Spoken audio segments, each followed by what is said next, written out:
I don't know how to put this, but I'm kind of a big deal.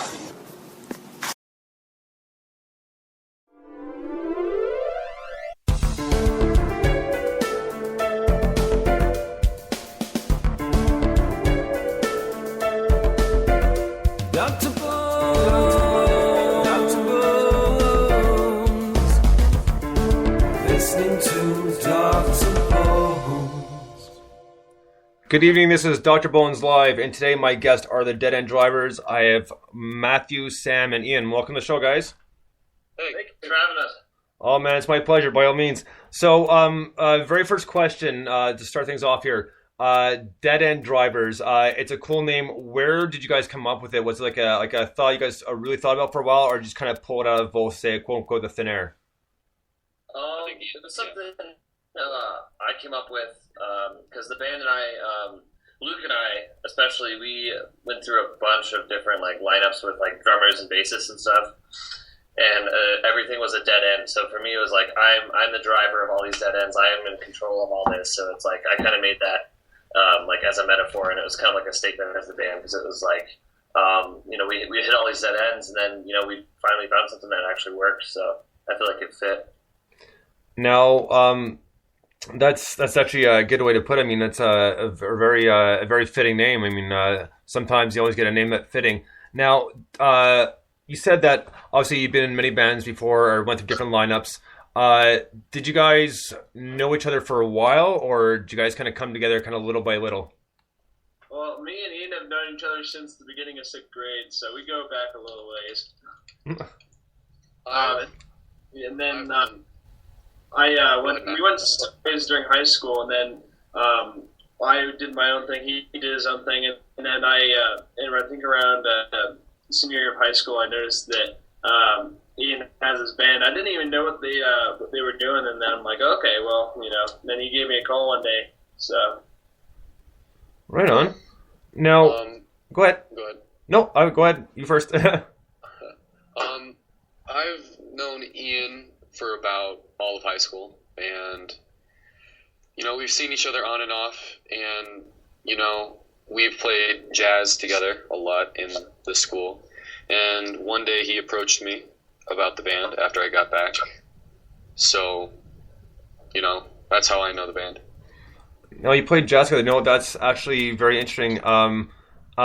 You can actually tell a little bit of correlation because I'm a huge fan of the old jazz, like Dizzy Gillespie and Miles Davis, that sort of thing. Yeah. Chick Corea, John McLaughlin. So it's kind of cool that guys brought that up. Now, from the songs I've heard, it seems like it's kind of incorporated in there, which is a good sound. I mean, but it's enough that you can tell, but it's not extremely prominent, which is not a bad thing, mind you. And it's just nice to know because I was going to say the question for a little later, but I guess musically influenced. Is it safe to say that jazz had a little bit of influence in the style you guys are playing? Indeed. Yeah, I think we got a little bit of jazz influence in each of our songs. I think we got a little bit of everything. It's really our songs seem to me to have a little bit of Latin. They have a little bit of classic rock. They've got some jazz. They've got a little bit of everything. So no, I think it just depends on what kind of song it is and what the influence is. But I think they all have a little bit of everything.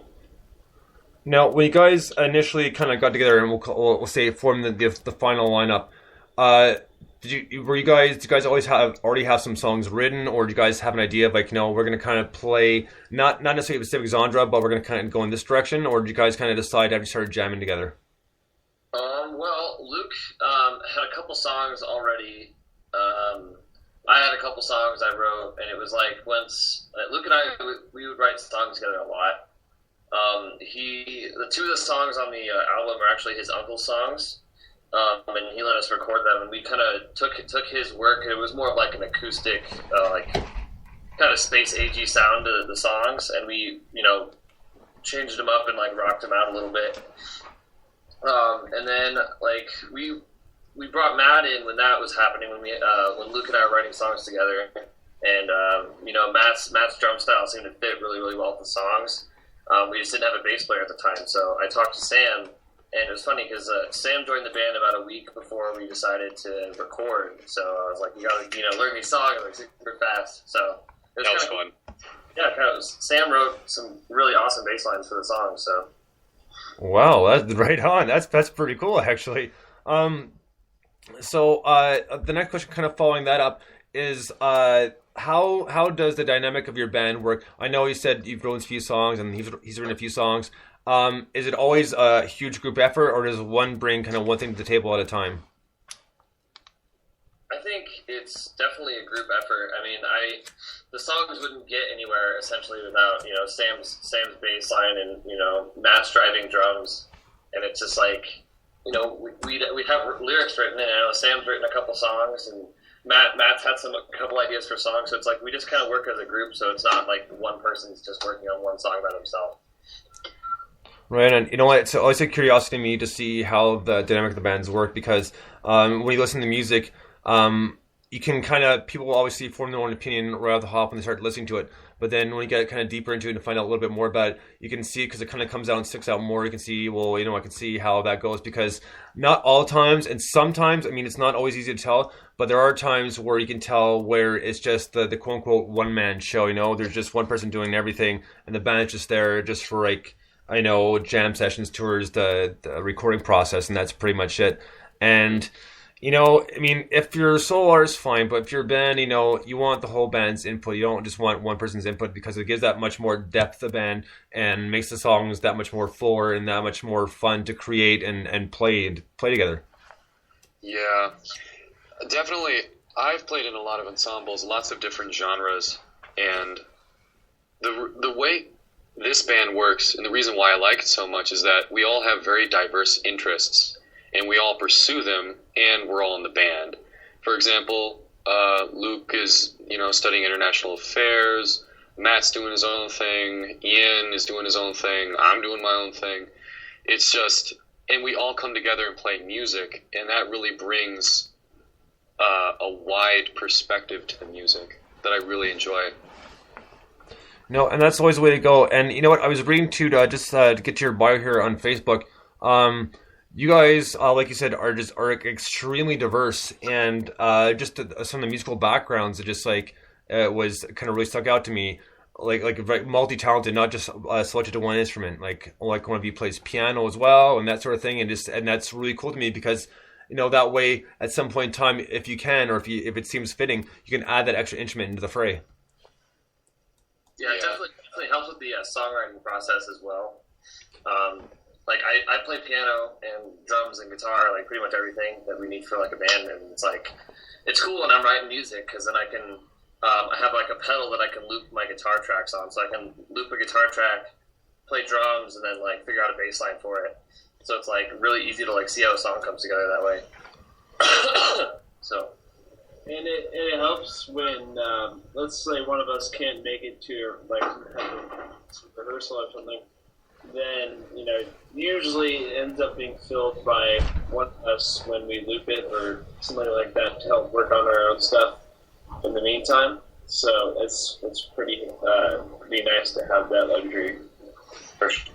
Well, absolutely. I mean, it makes the recording process that much more, we'll say, intricate and detailed. Yeah, definitely. And it gives you so much more to work with, which is, I would imagine, is always going to be a lot of fun, because there's so much that you guys can bring to the table.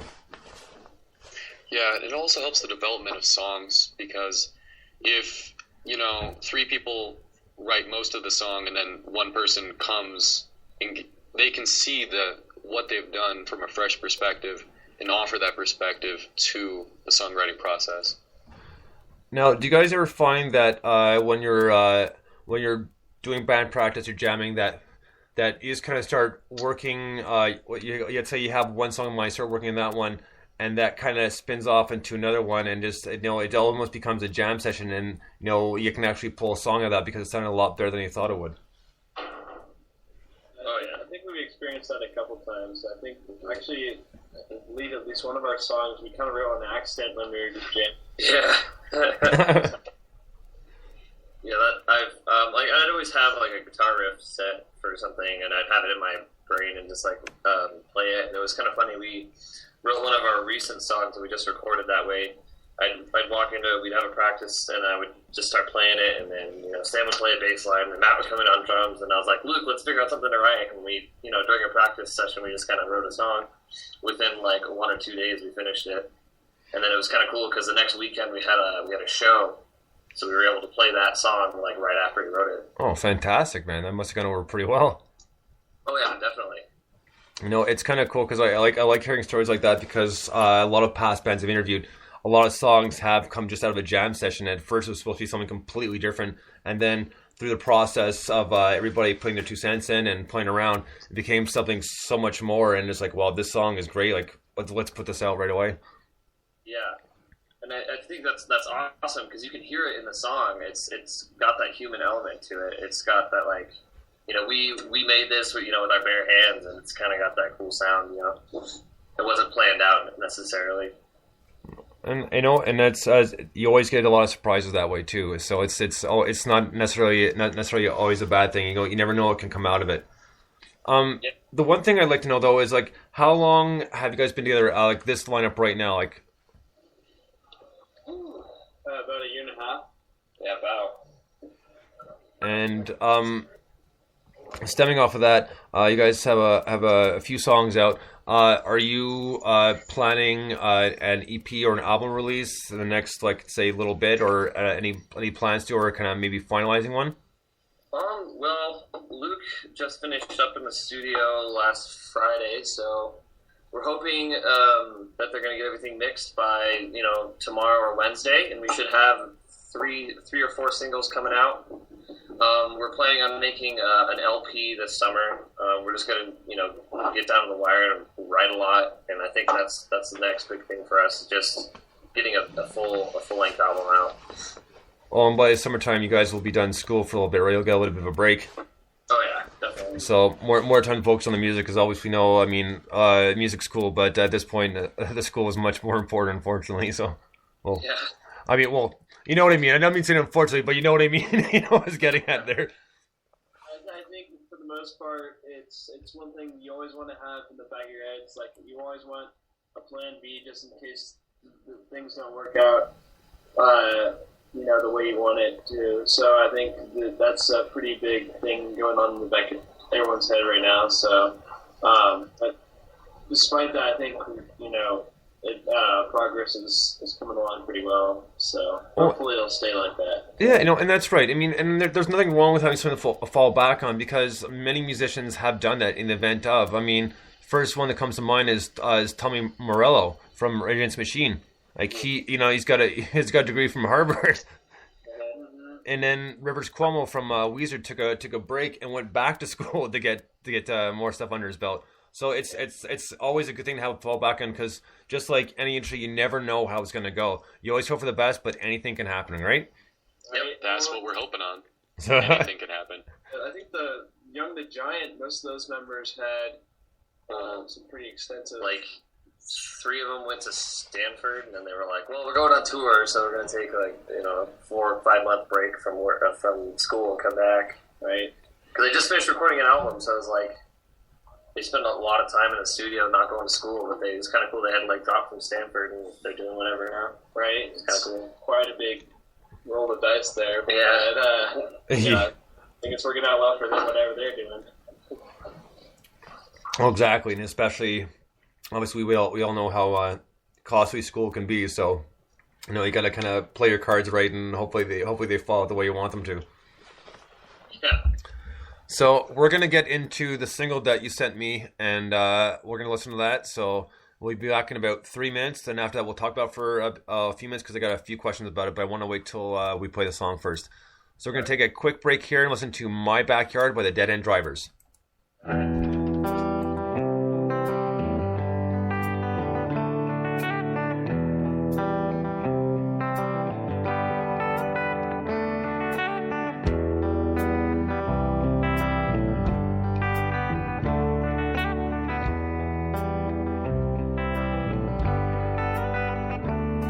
Was a full Venus night out in my backyard, the moon burning bright off of my guitar, and I see the songs that I play to the stars on this full Venus night out in my backyard.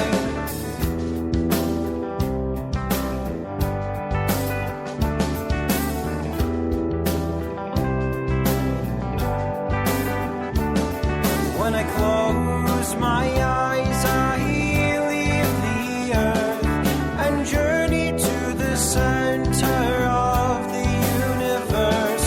I witness the birth that set us on our flight, all in my backyard on a full Venus night.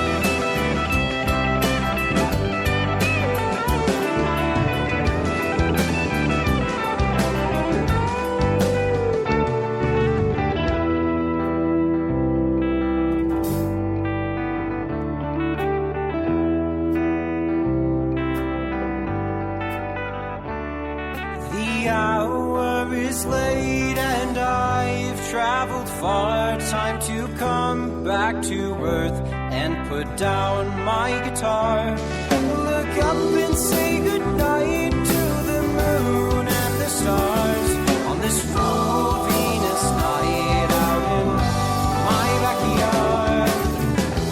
Oh,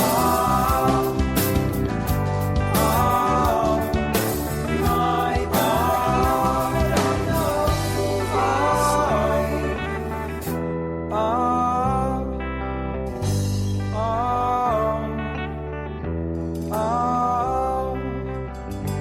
oh, oh.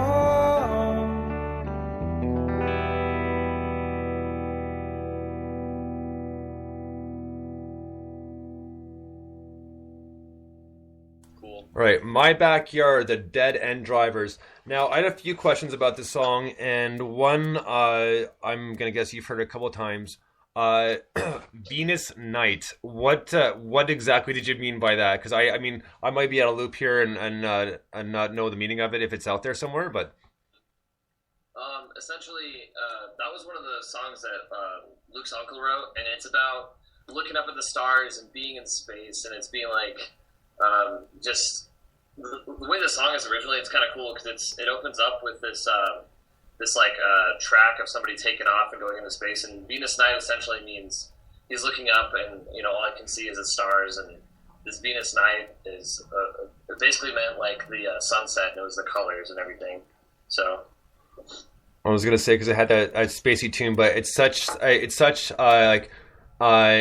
it reminds me of an old school kind of classic rock song, just because it's got that mellow feel to it, and it's all about pretty much the stars, the sky, and you're rocking on your guitar, so it just it's got that feel to it, and the soul's in there, man. That couldn't remind me any more of the '70s. Like I love the cool little souls in there.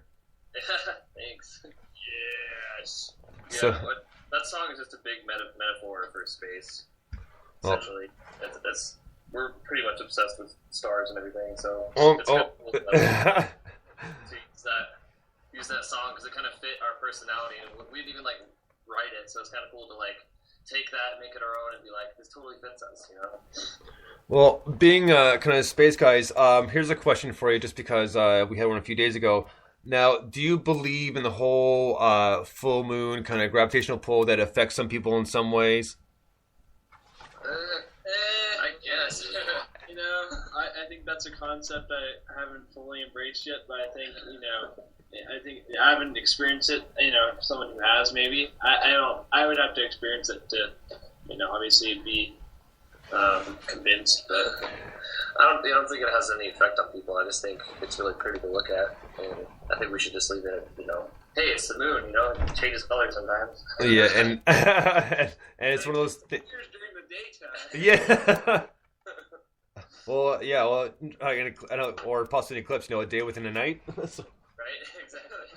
No, the reason I was asking is because some people that I know they don't see it affects them, but oh, you know why this happened because of the full moon. You know why this happened because of the full moon. It's like no, a lot of times it comes down to just people being people. You know. That's 90% of like everything. What happens in the world? Yeah. Well, that's right. Because I mean, just because it happens more one day than the other doesn't mean it's because of a full moon. Because it's just sort of stuff like my regular job is essentially civil servant job. So I see a bunch of different things daily. So and I never chalk it up to being a full moon or anything like that. That's why I kind of look at them weird sometimes when they say that. It's like, all right, well, to each their own. But I don't necessarily buy it. So. Yeah. Right on. So, with just in general, for your songwriting direction, I mean, obviously you said you guys reworked this one kind of to fit how you guys are.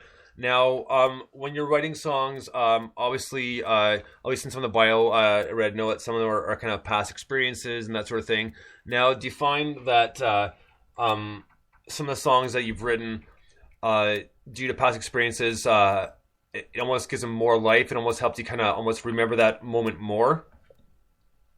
I think so, yeah.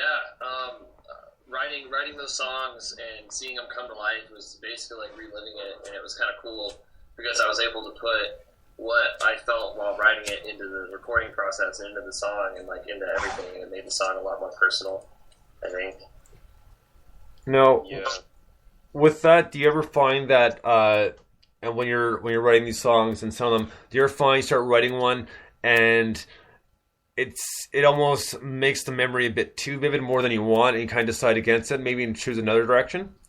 Yeah, I mean, lyric choice is definitely part of that. I mean, you don't want to be too specific. You kind of want to keep it like a secret almost. You want to make it metaphorical, but not too metaphorical. But you also want to keep it like not super specific, so it's not written out for everybody to like know exactly what happened.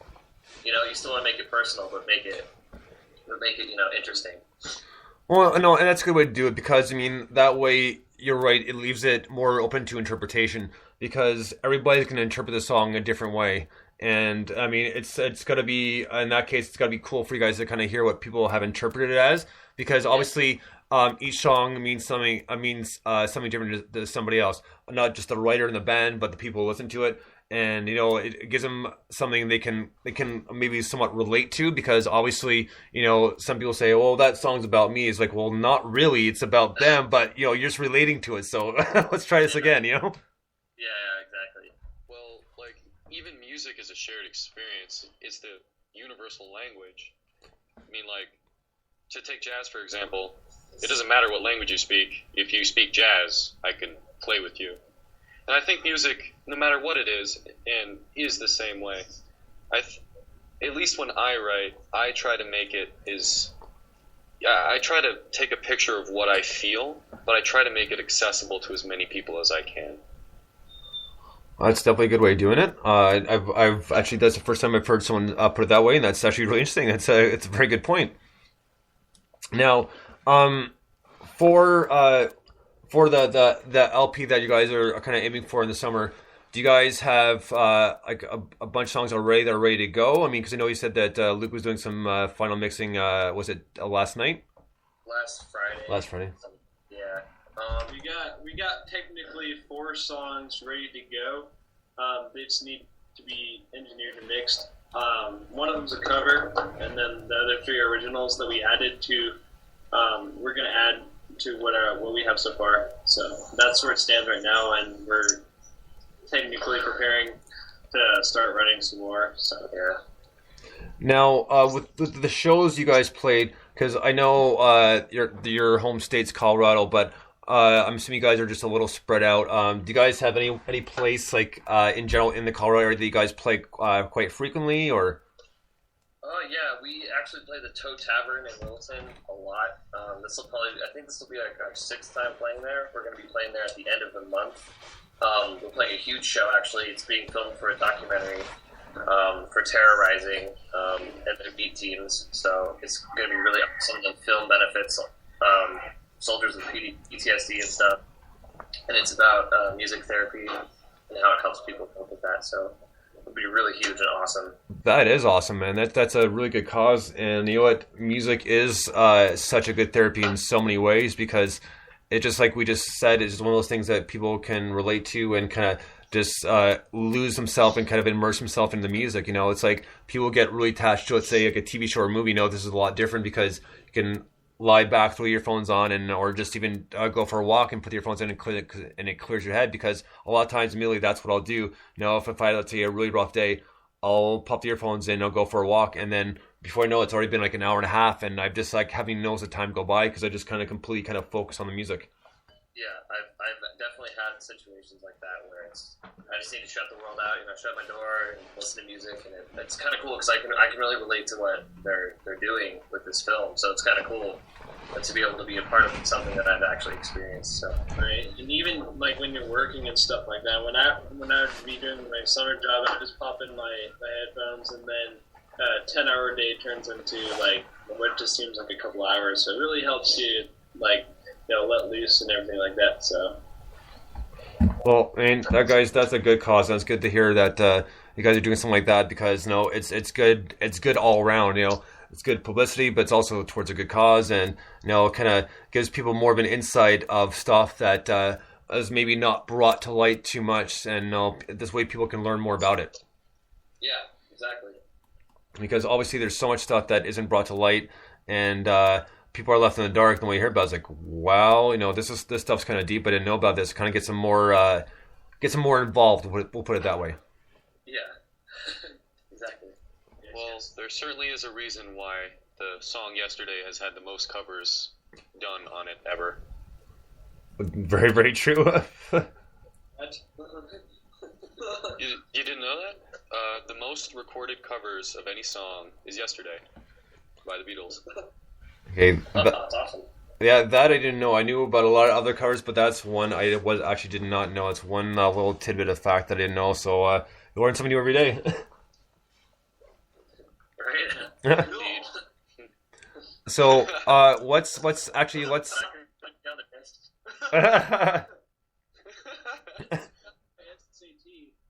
yeah. So why don't we'll use that to step into our next question. And this is always a bit of a harder one, so I'm not trying to put you guys on the spot. But if you guys had to pick, let's say, in one influence between the three of you or one individually, who would it be, like musically? Does it have to be like an individual, or can it be like an artist? It could be an artist, it could be a band, it could be anything you want. Well, I'd say for me, Between the three of us? It could either be the three of us or three of you or individually. It doesn't matter. Pick which way it's easier for you. Let's do the Go first, individuals. All right, go for it. Sure. Well, I know this sounds generic, but the Beatles definitely were the thing that shaped my childhood in the formative years.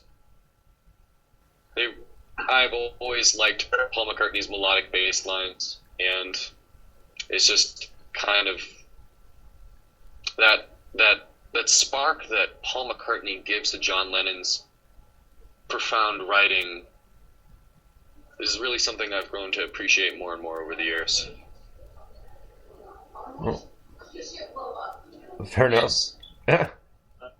Well, I've always been into like hard-hitting drumming styles and stuff like that. So I have a lot of influences, but I'd say some of the best ones were Buddy Rich from back in the 60s and 70s.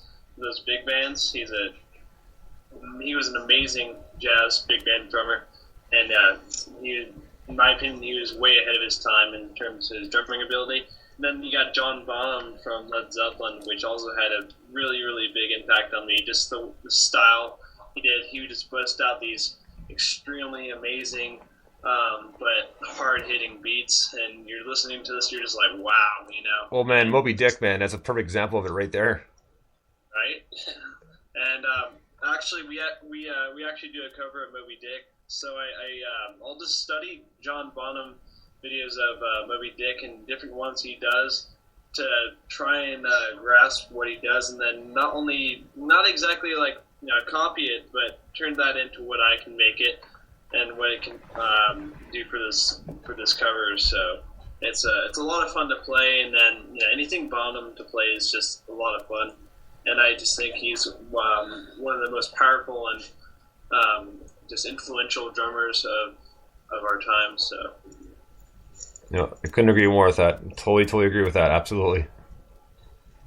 So I'd have to say my main influence for me would have to be Jimi Hendrix.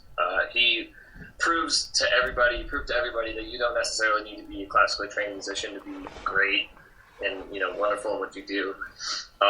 It's cool for me because I never really learned how to properly read music, and I was like always really bad at it. So it's kind of cool to see someone else who was like, I never learned how to read music. I just picked up a guitar and played it, and wrote great music. And that really inspired me to learn other instruments and start writing and stuff. So.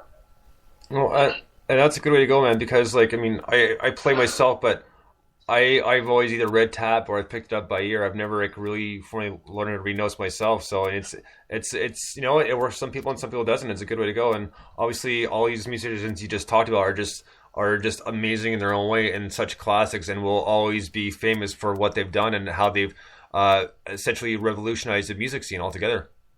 Yeah, exactly. And I tell you what, growing up, the Beatles were a big influence for me as far as starting my music listening, because the old man was a big Beatles fan, so he got into that. And of course, that stemmed off in the other stuff like Led Zeppelin, The Who, Rolling Stones, and the whole quote unquote British invasion.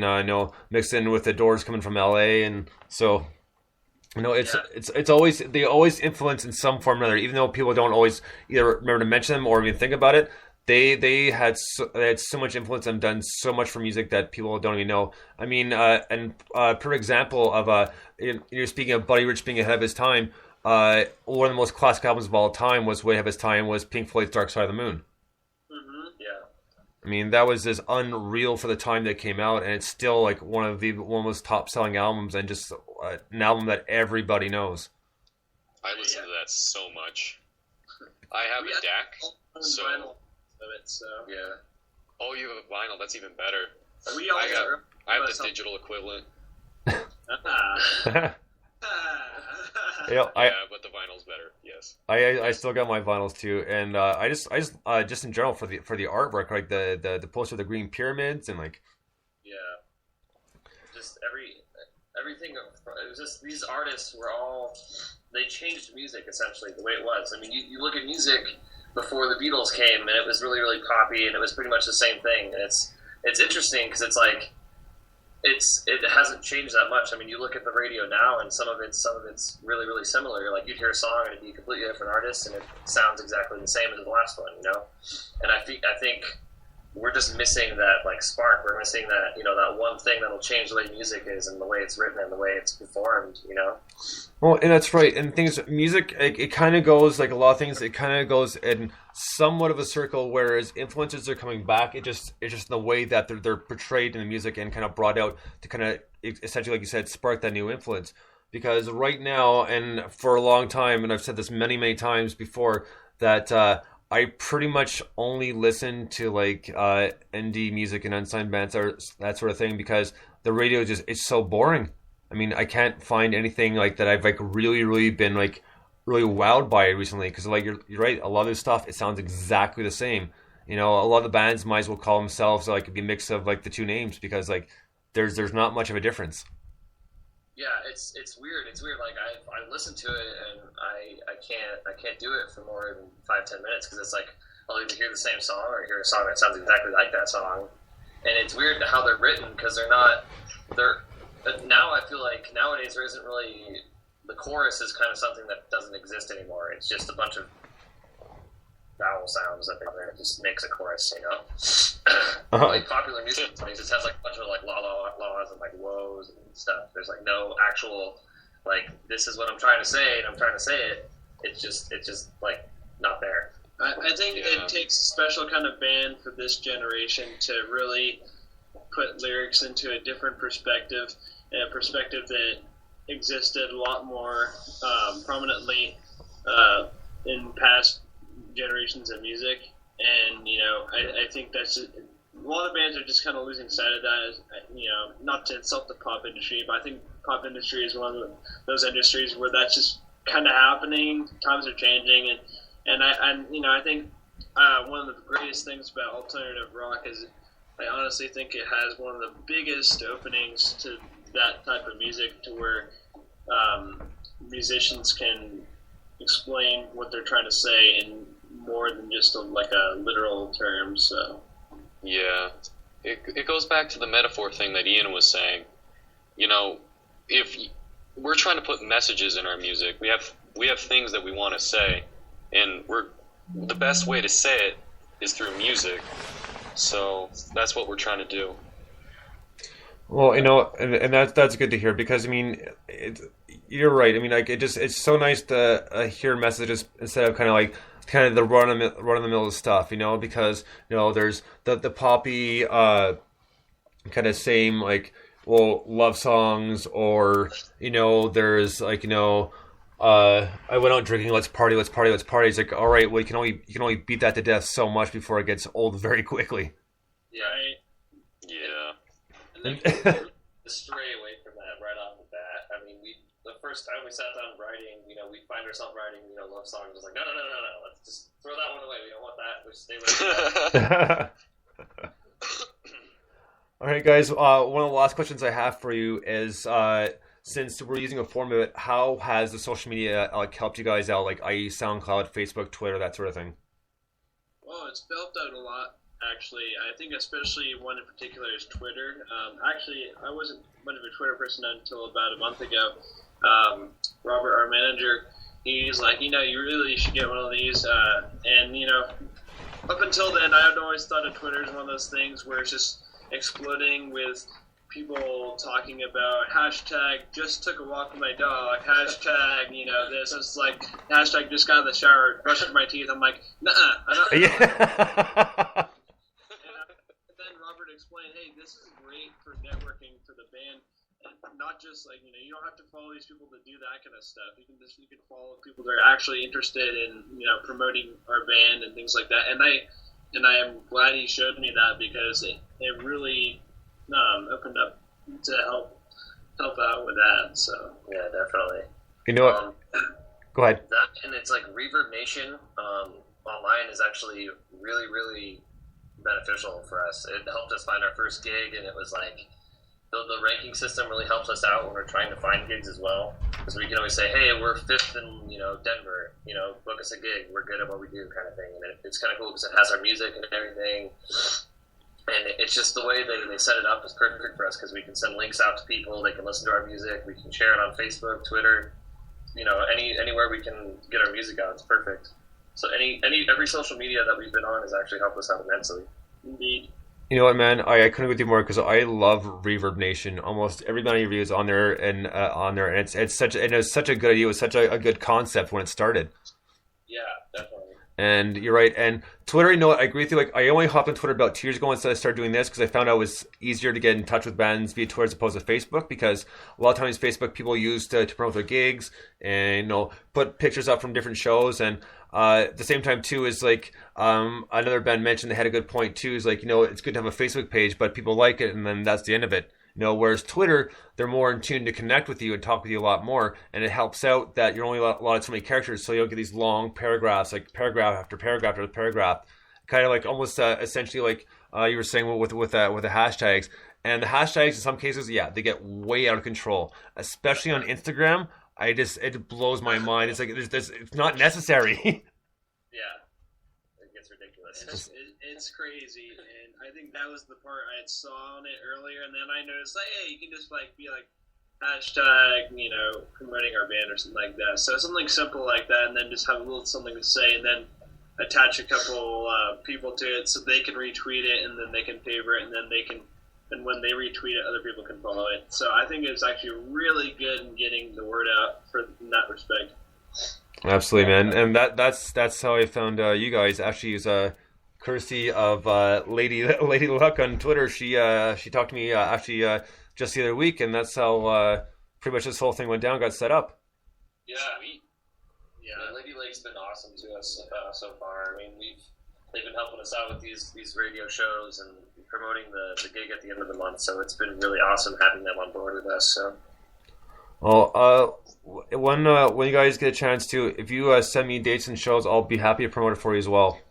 Of course, Thank you very much. Yeah. And if you guys ever decide to tour, maybe towards like the Midwest, maybe like Michigan area, let me know. My old man lives there, and I'll be happy to come down and see a show. Go down to Waterford. I got some family down there too, so I think that'll be great. It's a 2-hour drive, and I'd be more than happy to go down and see a show because that's where actually you see a lot of shows. Because here in London, Ontario, we get some good shows. We've been starting to get bigger shows, but Michigan has still been very, very good to me as far as a lot of shows I've seen down there. So if you guys make your way over that way, please let me know, and I'll be the first in line. All right, That'll be great. Cool. I think that's definitely a possibility. All right, guys. Well, that's all I have. But thank you so much for coming on the show tonight. It's been a lot of fun. I mean, I really, really enjoyed this. Yeah, thank you for having us. Thank you so much. We Thank appreciate you so much. It's been a pleasure. And now, if you want, Indubitably. yeah. Yes. So now, if you want to give any shout outs, the floor is yours. All right. I'd like to give a shout out to Robert, our manager. He's also my dad. He's the shit. He's my favorite person. And I'd like to give a shout out to my buddy Tegan. He's in the Marines. He's hanging out in Hawaii right now, doing Marine stuff. I'm not really sure what he's doing. Having more fun than me in Colorado, obviously. So I'd like to give him a shout out and hope to see him soon. Indeed. And I would like to give a shout out to my buddy Cameron McQuee. I went to college with him last year at Colorado Mesa University. He's in the U.S. Army right now, and he's stationed. I'm not exactly sure where he's stationed right now, but just shout out to you, Cameron. Hope you're doing good, and same with Tegan. Hope you're doing good as well. All right, I'd like to give a shout out. Go ahead. To, What? Go ahead. Oh, go ahead. Yep. I'd like to give a shout out to Adam Gleason. He's in the Air Force right now. He's doing pretty good. I'd also like to give a shout out to my Argentine parents, Cecilia, Ana, and Adrian, and all the family that I made there. All right, guys. You Well, go ahead. Sorry, I didn't mean to cut you off. Sorry. That's fine. I'm done. Okay. Sorry I could about keep going that. for a long time, but I'm gonna stick with that. Okay. All right, guys. Well, like I said, thank you so much. It's been a lot of fun. I really appreciate it. And when that new LP comes out, be sure to let me know. I'd love to have you guys back on for it. Sounds good. You know. Cool. All right. I will post the link for the interview, and if you guys want, you can actually even download it and you can post it on your Reverb Nation as well if you choose to. Sweet. All right, guys. All right. Thank you so much. It's been a pleasure. We'll have to do this again soon, so we'll definitely keep in touch and wait for some more of you guys' great new music to come out. All right. Cool. Thank you so much. All right. See ya. Have a good night, guys. Thank you so much. You too. All right. Bye. Bye. This has been Dr. Bones Live, and my guests were the Dead End Drivers, and it was a good time. I hope you guys enjoyed it as much as I did. A very cool band, and some very cool songs too. And like they said, hopefully they'll be working on an LP this summer, and we'll hope to hear some good tunes come out of that. So until next time, guys, thank you so much for listening, and we'll talk to you again soon. Until then, Bones out.